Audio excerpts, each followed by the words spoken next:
Ebullient greetings.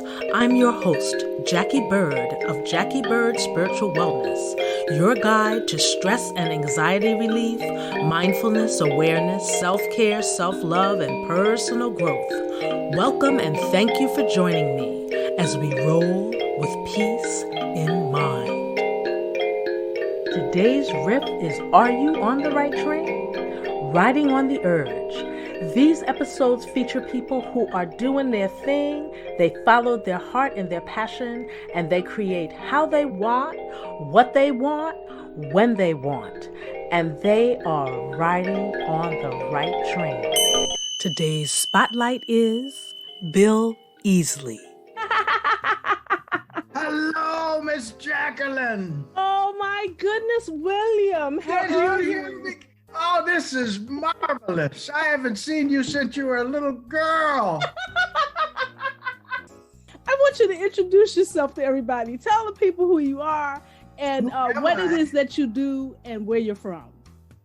Oh, geez, that's hard. You're going to start with the hard questions. Of course. My name is William R. Easley. Ew. I was born at a very early age, and it's a very interesting experience ever since then. I'm a musician, a fourth generation, and I've done nothing but blow air through pipes my whole life. Don't try it at home. It's not an easy way to make a living, and I wouldn't recommend it for youth, but I wouldn't trade it for the world. And I've been able to survive all through all kind of adversities. I've been to ground zero about 500 times. And you kept getting up. Keep getting up. That's the thing. You understand? My goodness. So Bill, tell folks the instruments that you play. Oh, I'm a woodwind player. I play saxophone and clarinet and flute, etc. And whatever. If my favorite is whatever they'll pay me to play, that's my favorite. If it's paying, I'm playing. If it's paying, he's playing. I started with the woodwinds in general. The mother or the father of the woodwind is the clarinet. You understand? Years ago, if you were, you started with the clarinet. After you've played the clarinet for a while, picking up a saxophone is actually very easy, but not vice versa. In other words, with the saxophone, you can't pick up a clarinet and play it. The clarinet is much more complicated. Mm-hmm. And some people hate the clarinet because it is so complicated. One of my great mentors, Mr. Frank West, he put up the saxophone, the clarinet case, and he'd look, and it comes in pieces. And Frank West would say, the clarinet was invented by 5 different people who never met each other and wouldn't have liked each other had they met each other. A lot of people don't like, but that which opened for me, all the people that hated the clarinet, that created more work for me over the years. And I was most of the better jobs that I had in my lifetime where it was a job that nobody else wanted to do, you see. So they would have to call me because that's the way that I started. And I started working professionally before I ever picked up a saxophone. I started just with a clarinet, but I was in my mother and father's band. And it was like in 8th grade, I started working, and wow. Let me back up a little bit because I want to talk a little bit more about the clarinet because, I think, at least for me as a child, I wanted a clarinet and I kept asking my parents, could I have one? And they kept saying no. They were smart. They were smart. That was your first instrument. I didn't know that. When you talk to me, you understand everything you say triggers stories. Oh, but I have to jump in because the thing about it is, Bill, all right. I know Bill from a show called Sophisticated Ladies. It was the music of Duke Ellington, sure, right? And we did a tour. We were on a bus. Oh, that was great. Yeah. Right? And Bill was you were one of my saviors on that trip because we would be on the bus. We'd be traveling 5-6 hours and then we'd have to get off in a city and a lot of times I didn't even get to go to my hotel room. I had to go straight to the theater, right? As a dance captain. But you would tell these stories that just went on and on and on and on. and it just really helped kill the time. Oh, okay. It was yeah, I don't know if you knew that. It was kind of like, Daddy, tell a story. Back there talking. All the musicians would be talking, and then you would go into a story. And all my friends, they say, don't ever ask me a question unless you have about 2 hours to waste. and I understand. And I'm working on that, believe it or not. Well, I'm gonna be jumping in because there's you. Oh no, stop me. In order to get in a word, you're going to have to jump in. You understand? Because when you say something, it's going to take me all the way back. And this is a true story. And as a kid, I remember, I connect all the dots of my life. So when I was a little teeny kid, I grew up in a small town and primarily white population. Where was that? Olean, New York, upstate New York, near Buffalo. We went there with Sophisticated because the university, St. Bonaventure's, is there. And on that tour of Sophisticated ladies, that was one of our one-nighters that we went. Ooh, okay. But going back to the clarinet and how I gravitated toward the clarinet, it starts with a couple years before then. Me and my cousins went to see the movie King Kong. You understand this? Oh, yeah. This is probably the original King Kong. Yep.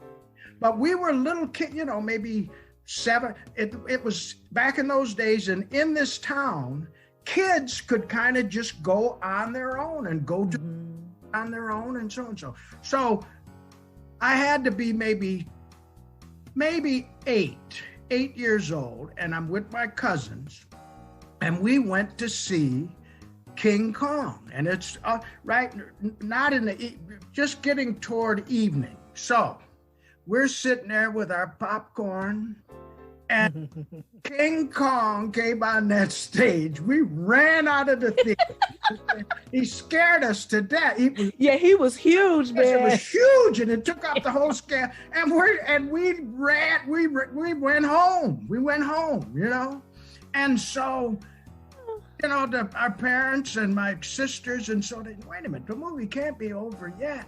And so I really was embarrassed that I was frightened. You understand? I was very embarrassed that I was frightened by this, whatever it was, gorilla. And I was a nightmare about it with a gorilla and me and my father in the kitchen, and this gorilla comes in, I mean, shortly after this, but I felt really embarrassed because I had a bunch of sisters, you see.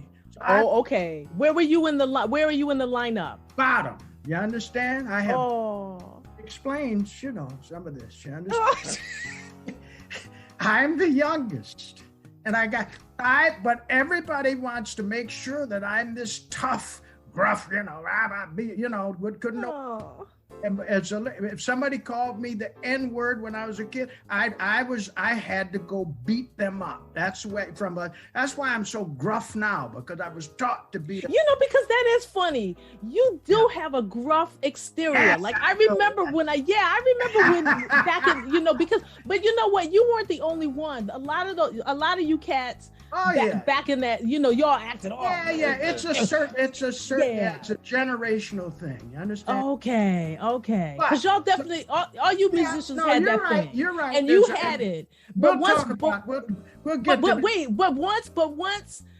you decided that you were going to, I had to be approved. Like once I was approved by you guys, then it was all good. Then I belonged to all of you. And that's when I look back. And I realized I've been around so many characters. And I was a lot of time, for many years, I was around much older guys than me, you see. Yeah. I want to go back to the King Kong story. Oh, King Kong. Yeah. I'm going to finish that. So, okay, now you got to realize this is back in the 50s. So my sister is a senior in high school, and she's playing in the talent program. The high school puts on a show. Oh yeah, talent show in the 50s, now upstate New York. But people have to, it's hard to believe, but back in those days, it was a minstrel show. You understand? With Inman, with black face and their lip, but they were white people. My sister was probably the only black person in she just played the piano. But the theme of the show was a minstrel show where you got Inman and the guy, hey, who was that lady I saw you with last week? That was no lady, that was your wife, and so, one, and then, but one of the Inmen, and I'll use the term Inman, for those who don't know, in a minstrel show, you had these people, sitting at both ends, that you may have two or three on each side, but they're in blackface with the white, white lips and so on, so on, so on, so. And they're mimicking, their characterization of black people, you see. So one of the end men in the show went out, one of his, because these are high school kids, but one of them went out and played the clarinet. You understand? Went out and played the clarinet. And he played a tune called the 12th Street Rag. You understand? But I'm looking at these people these people in blackface on the stage. And to me, I don't know that they're supposed to be black people. I aren't like any of the black people that I know. So I leaned over to my other sister we're sitting in the audience. And I leaned over to my sister and I said, he's pretty good for a gorilla. And I thought he was a gorilla. And my main point, I was trying to prove that he doesn't scare me. You understand? It's a gorilla, but he plays pretty good clarinet. You understand? So a tune called, and so by then I'm like 9 years old or so and so and so. But he played the 12th Street Rag. That's the 12th Street Rag. Yeah. But that's what he played, So now you get into fifth grade, and the end of fourth grade, and they ask you to pick out an instrument. You can start into fifth grade. So I picked the clarinet, Wow. And so they went and rented a clarinet and so on and so on and so on. So when they taught you, they say, okay, now this is F. Now this is E. Now this is D. I said, oh yeah. I said, diddle diddle diddle diddle diddle. So I started playing right away. But it was, that's the whole thing with the gorilla.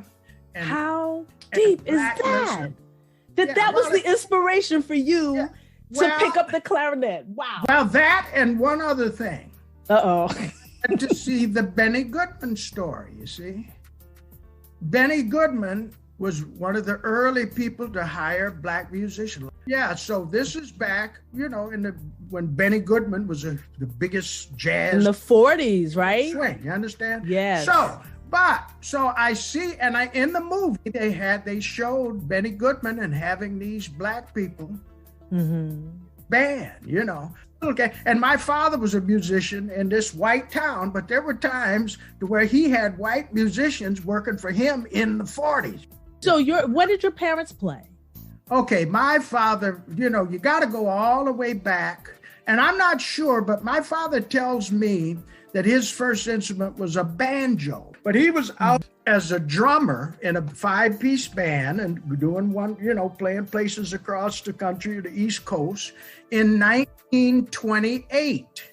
In 1928, he's out there on the road with this band, and they have a job coming up, and you gotta think there's probably, prohibition and all of that going. Yeah. But anyway, he's scheduled to come to my hometown in 1928, and there was a 5-piece band, and the saxophone player in the band was a man. His last name was Turrentine. Was the father of a very great one of my heroes, Stanley Turrentine. Yes, was from Pittsburgh, but Stanley Turrentine's father played with my father in 1928, and they get this job coming to this Olean, New York. And Turrentine had a family emergency to where he had to go back to Pittsburgh. So they needed a saxophone player in the band. So my mother's brother, Dar, played saxophone. And so Dar, my uncle Dar, and his uncle also played saxophone, and my grandmother went to a conservatory in 1800s in Meadville, Pennsylvania, so and so. And then her father was a band master. But my uncle Dar made this gig with my father's, and so he met my mother there. His sister played piano, and he met my mother in 1928. And so they had a band together from about then, and plus in their spare time made 7 children. So that's sort of a bit of family history. So music is just in the blood. Yeah, music. In other words, when I was born, 4 of my sisters were singing on the radio. The Easleys had a boy. You understand? So I came into the world as like big news. You understand? And that's affected me for the rest of my life. I had a wonderful mother, 6 sisters, 3 wives. So I've always just loved women, you understand? In other words, I've never thought of a woman as a second-class citizen. You understand? You've been taught well. I'm an expert, you understand? I mean, if I wish I knew now what I knew when I was 18 or so. You understand? Wait a minute, you said you wish you knew now. I wish I knew. See, I have to admit, I was Gomer Pyle's most of my life. Yeah, I mean, really. I was a small town, country boy from Olean, New York. Because I went right to New York when I was 18, and I've been a whole lot of places. And when I look back at my life, I say, I remained an old, stupid country boy most of my life. I think I just got hip maybe last year. But I'm hip now. Hundreds and hundreds of musicians that I've known over the years that are no longer on the planet. They're living in my head. There are certain phrases that certain musicians used to say. I'll give you one of Harold Minerve. You remember Mr. Minerve? Yes, I do. Okay, so Mr. Minerve, you say to Mr. Hey, Minerve, what's happening? How you doing, Harold? He said, ain't nothing shaking but the leaves on the tree, and they wouldn't be, the wind wasn't blowing. You understand? Or my friend Sound like him. Yeah, my old friend C.I. Wheeler. Hey, C.I., how you doing? He say, everything like socks on a rooster. So I say that now, and people say, what does that mean? I say, he never told me, just an expression that he used. And if somebody says that to you, you don't ask them, what does that mean? This is true. Yeah, but I use it all the time. And every time I use it, people, what is that? But I said, no, my friend used to use that. And everything like socks on a rooster. Yeah. Oh my goodness. Just like, all right. Go ahead, I'm going to let you talk. So, all right. So you pick up a clarinet. I'm all the way back there. You pick up this clarinet. Now, coming from a musician family, did anyone in your family play clarinet? No, but in other words, they always had a saxophone player in the band, you see. So, and when I was a little boy, they would rehearse in our living room. And I remember I may have been still reaching up and grabbing the saxophone player's reed or something.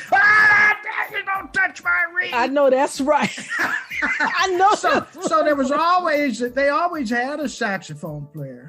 So when I started playing, usually they'd have a 4-piece band, Back then, musicians would go wherever there was work, you understand? Mm-hmm. So and this is the first time I ever saw this guy, and his name was Clyde Dickerson. And he migrated from Bristol, Tennessee.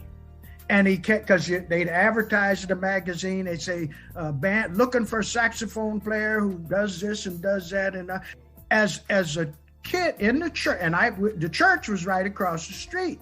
And as a child, we'd go to church every Sunday and a Christmas program and, different concerts and things they would have at the church. So when you're a kid and you go to church every Sunday, anytime that they would have a guest or somebody new in the church, And at that time, the minister's name was Reverend Chappelle.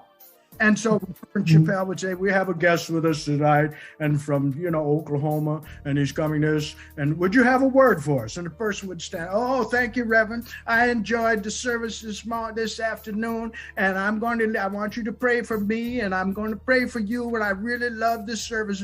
So Clyde Dickerson, first time I could see Clyde Dickerson sitting there in the pew, and he's bald headed, and he's got this tenor hanging from his neck, Yeah. Just says, we have a guest that's just come to town and he's going to play for his saxophone for us tonight. And he says, would you have a word for us, Mr. Dickerson?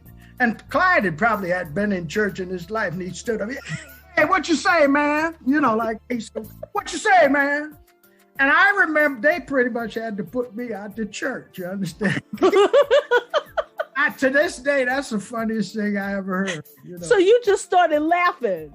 Yeah, everybody laughed, but as a kid, that was hilarious to me, He said, what you say, man? Like that, Yeah. When he left, he was the doorman at the Watergate Hotel. This is long after I'd left home, and then he left Olean and he moved to Washington. He was a doorman for many years at the Watergate Hotel. In Washington. Watergate break-in occurred. That man that found found the unlocked door. Yeah. He worked there, and him and Clyde were friends. He had to hide out at Clyde's apartment for about 2 weeks because before they didn't want the story, and they were going to murder this man before the story of Watergate broke. And wow. That's where he was hiding with my guy that I knew very well, Clyde. And by that time, Clyde's nickname was Watergate Clyde. He was a character that and because that one of the first wild characters, and I've known hundreds and hundreds. And I know you have, because you're one yourself. Well, no, but see, this is the thing, and I'm talking. See, I'm into human growth. Human growth and development is my favorite subject. And when I think about it, I say, and this is not just me, is everybody. You eventually become a product of everywhere that you've been and everyone that you've known. You understand? If in fact you take in, there are some people that are reclusive, but if you're the least bit open and willing, you take in something from everybody that you ever meet. Even if it's something you don't like, or even if you learn what you don't want to do. Mm-hmm. From this, I don't want to be like that. You got it from somebody, So right. That's everybody. Right. Okay, let me be quiet.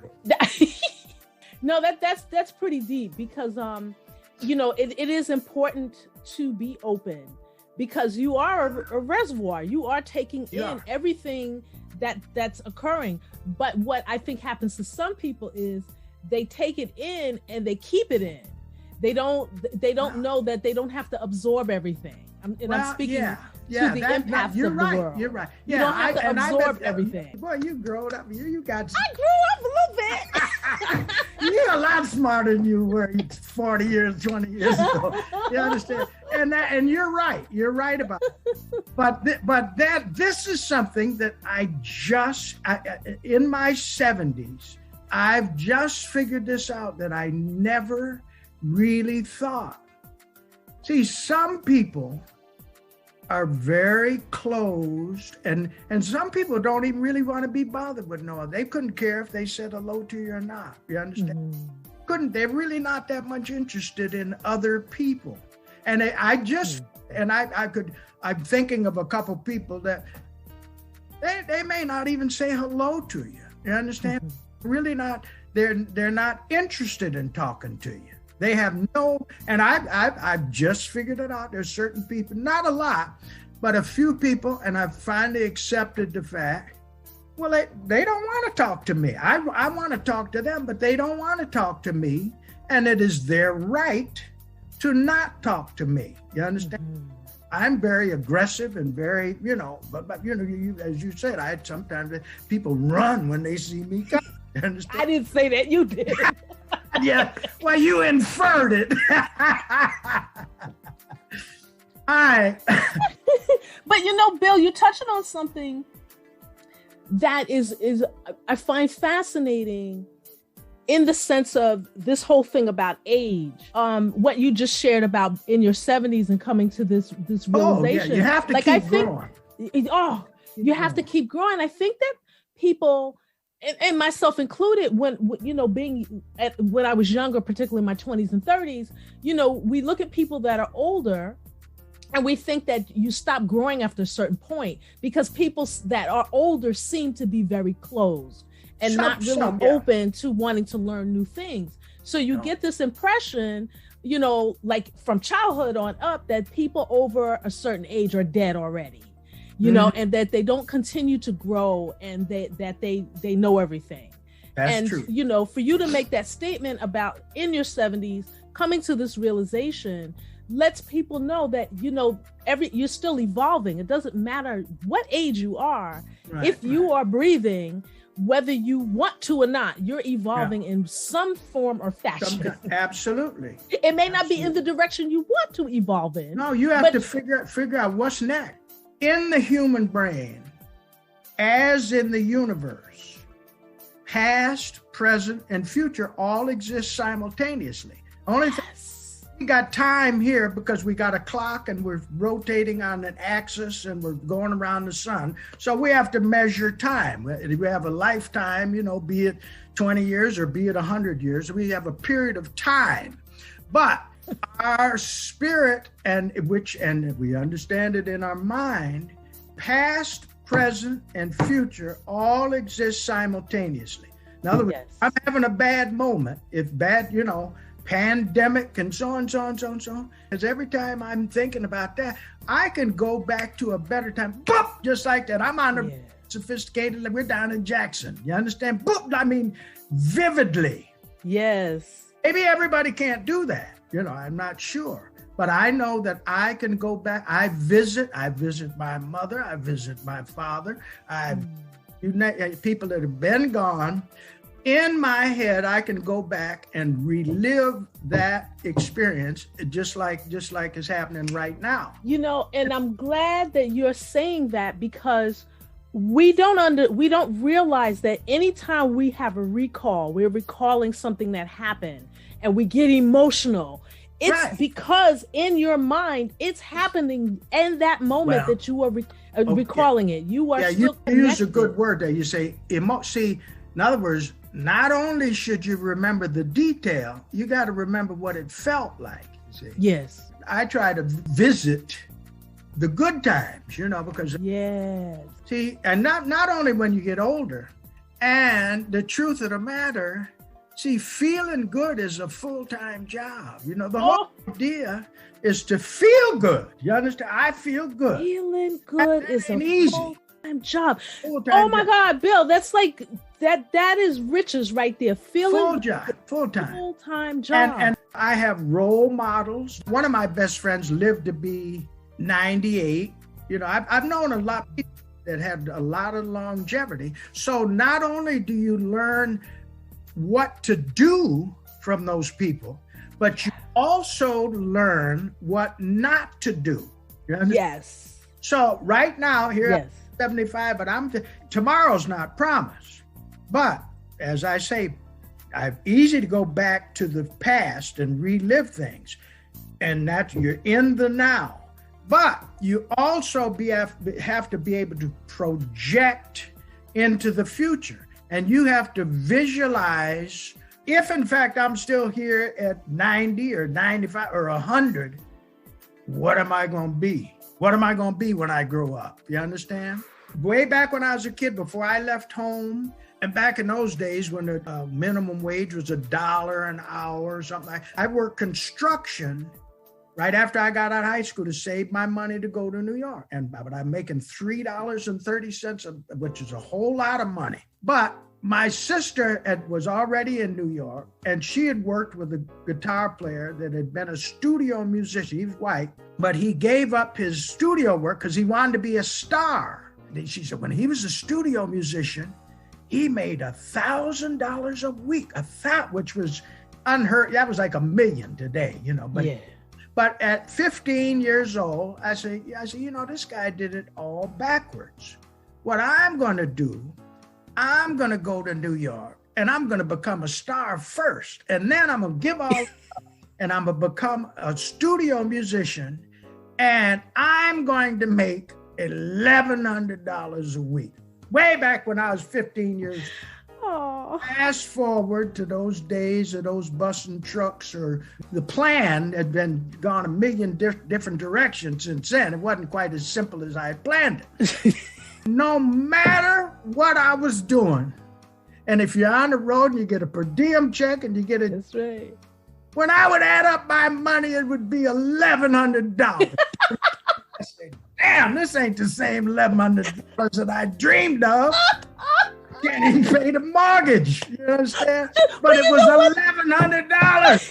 I just talked to another musician who gave a similar story in terms of getting exactly what he asked for and realizing that he had to redo the request. You have to reset it. Unless you have to start off with a whole lot bigger goal. Exactly. But the truth of the matter, it is attainable.